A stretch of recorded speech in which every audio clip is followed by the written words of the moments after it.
गड्ढों में भाजपा के झंडे लगाने का एक नया चलन शुरू हुआ है। सूरत के गठन के बाद से आपने ममता पार्क रोड पर पाडला भूमि में भाजपा के झंडे लगाए हैं। पिछले कुछ समय से राज्य में बीजेपी के खिलाफ विरोध प्रदर्शन का एक नया चलन शुरू हुआ है। जब सूरत में आम आदमी पार्टी ने सड़क पर मिट्टी गिरने के विरोध में एक गड्ढे में बीजेपी का झंडा लगा दिया। गौरतलब है कि सूरत में बारिश के मौसम में अक्सर भूस्खलन की घटनाएं होती रहती हैं। आम आदमी पार्टी ने सूरत मनपा के भाजपा शासकों के खिलाफ अनूठे अंदाज में गड्ढों में भाजपा के झंडे गाड़कर विरोध जताया। નમસ્કાર, હું સેજલ માલવિયા, આમ આદમી પાર્ટી કોર્પોરેટર।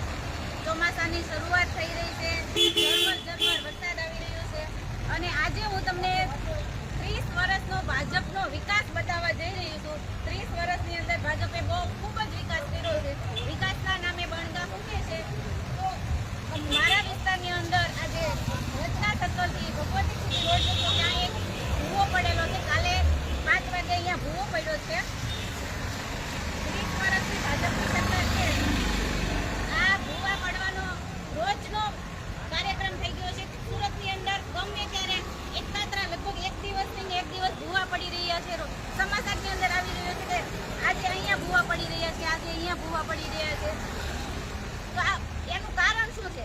આનું કારણ એક જ છે કે ભાજપ સરકાર પોતાના મળતિયા કોન્ટ્રાક્ટરોને કોન્ટ્રાક્ટ આપીને ગમે તેવા રોડ બનાવીને જતા રહે છે અને પછી લોકો હેરાન થાય છે।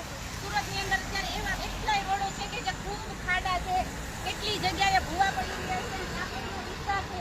જુઓ તમે અહીંયા કેટલી ગાડીઓ આવી રહી છે અને આ ભૂવો ખાલી આટલો દેખાય છે પણ અંદરથી ખૂબ જ ઊંડો છે। અહીંયા મોટું વ્હીકલ જાય તો અહીંયા ટાયર બેસી જાય એવી સ્થિતિ છે। સુરતની અંદર લોકોને બીને ગાડી ચલાવવી પડે છે। રાતના લોકો નીકળીને કોઈ પણ બીને ગાડી ચલાવવી પડે છે। ક્યાંક ભૂવો પડશે, ક્યાંક ખાડા મોટા છે। 30 વર્ષની અંદર